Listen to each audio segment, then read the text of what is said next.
Hello students. So today we start a new chapter from your book, that is soil erosion and conservation. The uppermost layer of the earth's surface is called soil. Normally in the soil contains air, water and various minerals which are important for the growth of plants. Thus, soil is one of the most significant natural resources. So let us understand the composition of soil. Normally, soil is made up of various layers called horizons. The composition of soil is different in different parts, and the layer of soil constitute the soil profile. Generally, the soil profile consists of four main horizons, and the first horizons, which is called humus. This is the topmost layer of the soil, which is usually composed of decomposed matter such as plant and animal remain in the humus. This layer is quite dark and thin. It is very fertile because of presence of humus. And the next layer of the soil profile, it is topsoil. The topsoil mainly consists of very fine particle of clay and sand. It also contains a lot of organic matter. Large quantities of nutrients are also present, which make the soil fertile. Plants grow in this layer of soil, and the next layer of the soil profile, it is subsoil. The subsoil occurs beneath of the topsoil. It contains gravel, rocks and stones that are of the large size than the particles of topsoil. It has small amount of humus in it. It allows water to sift through it. And the last layer of the soil profile, it is rhyolite. It consists of small pieces of rock that are present deep inside the earth.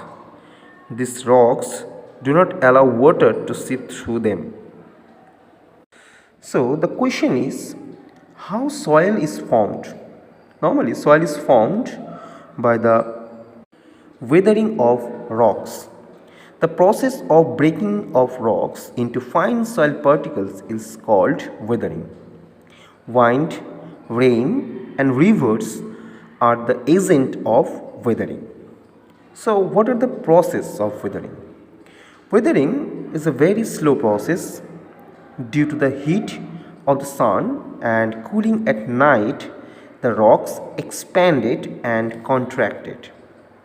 Because of this continuous expansion and contraction, there developed a crack in the rock. Then rainwater seeps into the crack of the rock and the water freezes into ice. It causes the rock to crack further. This process repeated itself again and again till the rock breaks down by the pressure exerted by ice. Rivers carry these broken pieces to far off place. These pieces blast against each other till they become smaller and smaller and finally from soil.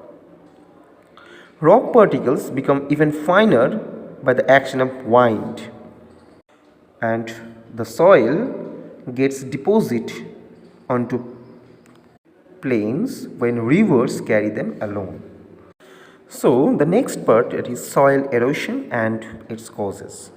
The process of removal of fertile top layer of the soil by the action of wind and water is known as soil erosion. Soil erosion reduces crop yield and makes the land barren. Generally, there are present three agents of soil erosion, that is water, wind and human activities. So water, when it rains heavily, the rivers get flooded and flood water enters the agricultural land, and the flowing water washes away the fertile top layer of soil with it. Water flowing from downhill washes the top soil from the hill slope. This soil accumulates in the river and changes their courses. Similarly, wind. In the region where there is a very little vegetation, winds or storms blow away the fertile layer of the soil. This reduces the crop yield also. And the last one is human activities.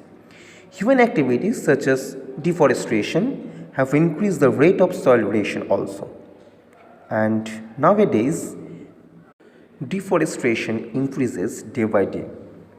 Soil erosion also occurs due to the overgrazing by cattle, and ploughing of hill slopes also leads to the soil erosion.